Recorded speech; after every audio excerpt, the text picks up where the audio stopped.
Sheikh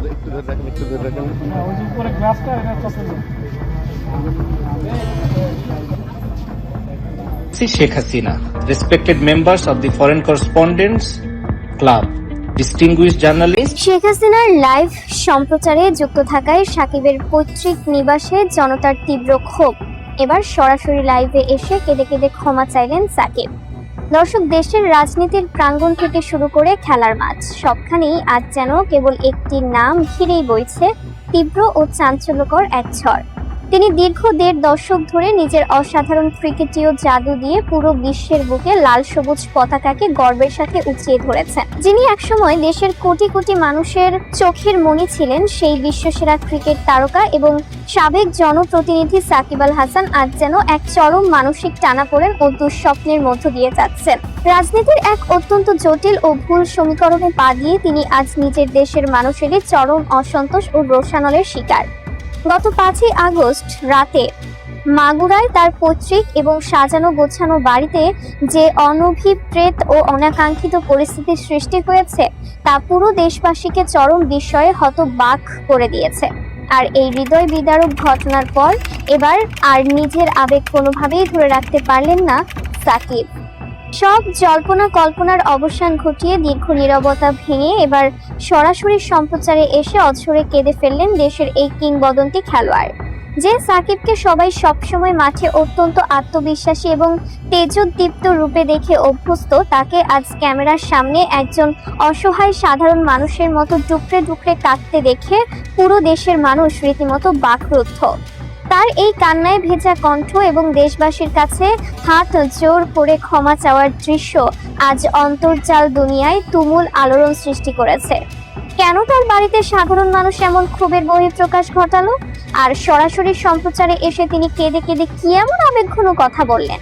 চলুন আজকের এই অত্যন্ত দীর্ঘ, শ্বাসরুদ্ধকর ও বিশেষ প্রতিবেদনে পুরো ঘটনার ভেতরের খবর একেবারে বিস্তারিতভাবে জেনে নেই। দর্শক, এই অনাকাঙ্ক্ষিত ঘটনার সূত্রপাত ঘটে ৫ই আগস্ট বুধবার রাতে।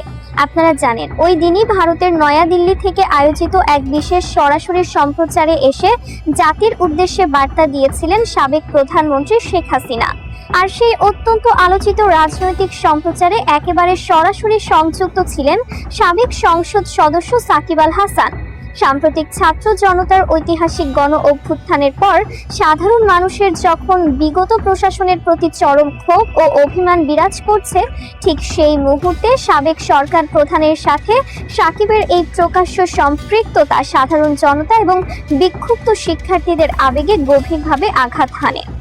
এর ঠিক কয়েক ঘন্টার মধ্যে রাত আনুমানিক 9:45টার দিকে মাগুরা শহরের কেশব মোড় এলাকায় অবস্থিত সাকিব আল হাসানের পৈতৃক বাড়িতে জড়ো হন একদল বিক্ষুব্ধ জনতা। তারা সেখানে তাদের চরম অসন্তোষ প্রকাশ করেন। পরিস্থিতি এতটাই উত্তপ্ত হয়ে ওঠে যে এক পর্যায়ে সেখানে বেশ কিছু সম্পদের ক্ষতি সাধন হয় এবং অনভিপ্রেত এক ভীতিকর পরিবেশের সৃষ্টি হয়। সাধারণ মানুষের এই তীব্র ক্ষোভের বহিঃপ্রকাশ প্রমাণ করে যে তারা তাদের প্রিয় তারকার এমন রাজনৈতিক অবস্থান কোনোভাবেই মেনে নিতে পারেননি। যদিও আইন শৃঙ্খলা রক্ষাকারী বাহিনীর অত্যন্ত দ্রুত ও সময়োপযোগী হস্তক্ষেপে পরিস্থিতি নিয়ন্ত্রণে আসে এবং বড় ধরনের কোনো ক্ষতি হয়নি, কিন্তু এই ঘটনা সাকিবের হৃদয়কে একেবারে টুকরো টুকরো করে দিয়েছে। এই ঘটনার পরদিনই চরম বিক্ষুব্ধ, হতাশ এবং অশ্রুসিক্ত অবস্থায় একটি সরাসরি সম্প্রচারে যুক্ত হন সাকিব আল হাসান। সম্প্রচার শুরু হতেই দেখা যায় তার দু চোখ বেয়ে অঝরে জল পড়ছে। দীর্ঘক্ষণ তিনি কোনো কথাই বলতে পারছিলেন না, তার কণ্ঠ বারবার বুঝে আসছিল। এরপর অত্যন্ত ভারাক্রান্ত ও কাঁপা কাঁপা কণ্ঠে তিনি বলতে শুরু করেন, আমার প্রাণপ্রিয় দেশবাসী, আজ আমি আপনাদের সামনে কোনো বিশ্বসেরা খেলোয়াড় বা কোনো সাবেক সংসদ সদস্য হিসেবে আসিনি। আজ আমি এসেছি মাগুরার সেই সাধারণ ছোট্ট ছেলেটি হিসেবে, যে একদিন আপনাদের অকৃত্রিম ভালোবাসায় সিক্ত হয়ে পুরো বিশ্ব জয় করেছিল।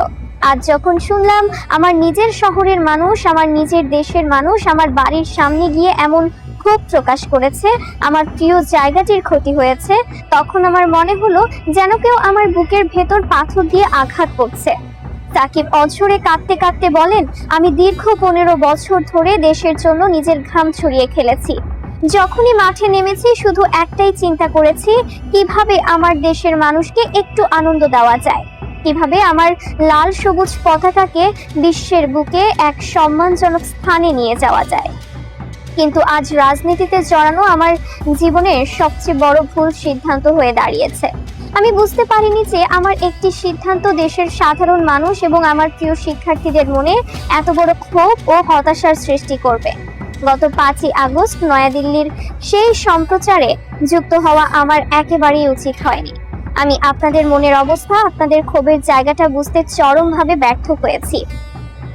এরপর তিনি 2 হাত জোর করে অত্যন্ত আবেগঘন এক আবেদন রাখেন পুরো জাতির উদ্দেশ্যে। তিনি বলেন, মানুষ মাত্রই তো ভুল হয়, আমিও একজন রক্ত মাংসের সাধারণ মানুষ, আমারও ভুল হয়েছে। কিন্তু তাই বলে আপনারা আমার পরিবারের উপর, আমার জন্মস্থানের উপর এভাবে আপনাদের ক্ষোভ দেখাবেন না। ওই বাড়িতে আমার শৈশবের অনেক অমূল্য স্মৃতি জড়িয়ে আছে। আমি দেশের প্রতিটি মানুষের কাছে, আমার অগণিত ভক্ত এবং সাধারণ শিক্ষার্থীদের কাছে আজ 2 হাত জোর করে বিনীতভাবে ক্ষমা চাইছি। আমার কোনো রাজনৈতিক পদ বা ক্ষমতার মোহ আর বিন্দু মাত্র নেই। আমি শুধু আপনাদের সেই পুরনো সাকিব হয়েই বেঁচে থাকতে চাই। দয়া করে আমার উপর অভিমান করে আমার পরিবারকে মানসিক কষ্টের মধ্যে ফেলবেন না। আমাকে আপনারা সম্পূর্ণভাবে ক্ষমা করে দিন। দর্শক, সরাসরি এই সম্প্রচারটি প্রকাশ্যে আসার পর সামাজিক যোগাযোগ মাধ্যমগুলোতে রীতিমতো মিশ্র প্রতিক্রিয়া দেখা যাচ্ছে। একদিকে সাকিবের অগণিত ভক্তরা তাদের প্রিয় তারকার এমন অসহায় অবস্থা দেখে চরমভাবে মর্মাহত হয়েছেন। তারা মনে করছেন একজন মানুষ তার দীর্ঘ 15 বছরের খেলোয়াড়ি জীবনে দেশকে যা দিয়েছেন তার সম্মানার্থে অন্তত তার পরিবারের প্রতি এমন কঠোর আচরণ করা উচিত হয়নি। অন্যদিকে সাধারণ শিক্ষার্থী এবং জনতার আরেকটি অংশ মনে করছেন, যখন দেশের ক্রান্তি লগ্ন চলছিল তখন তার নীরবতা এবং পরবর্তীতে সাবেক প্রশাসনের শীর্ষ ব্যক্তির সাথে তার সরাসরি যুক্ত হওয়াটা কোনোভাবেই সমর্থনযোগ্য নয়। তবে এই বিভক্তির মাঝেও একটি বিষয় একেবারেই স্পষ্ট, রাজনীতির মাঠে পা রাখাই যেন এই মহাতারকার জীবনের সবচেয়ে বড় আক্ষেপের কারণ হয়ে দাঁড়িয়েছে। ক্রীড়াঙ্গনের অনেক সাবেক ও বর্তমান তারকারাও এই অনাকাঙ্ক্ষিত পরিস্থিতি নিয়ে চরম হতাশা ব্যক্ত করেছেন। তারা মনে করেন একজন জাতীয় বীরের সাথে এমন অনভিপ্রেত ঘটনা দেশের ভবিষ্যৎ ক্রীড়াঙ্গনের জন্য মোটেও ইতিবাচক কোনো বার্তা দেয় না। সব মিলিয়ে সাকিব আল হাসানের পৈতৃক বাড়িতে সাধারণ মানুষের এই তীব্র ক্ষোভের বহিঃপ্রকাশ এবং সরাসরি সম্প্রচারে এসে তার এই আবেগঘন ক্ষমা প্রার্থনা নিয়ে আপনাদের ব্যক্তিগত অনুভূতি কি?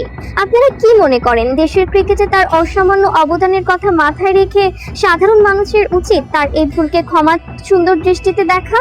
আপনাদের অত্যন্ত সুচিন্তিত, যুক্তিপূর্ণ এবং মূল্যবান মতামতটি অবশ্যই নিচে মন্তব্যের ঘরে লিখে জানাবেন।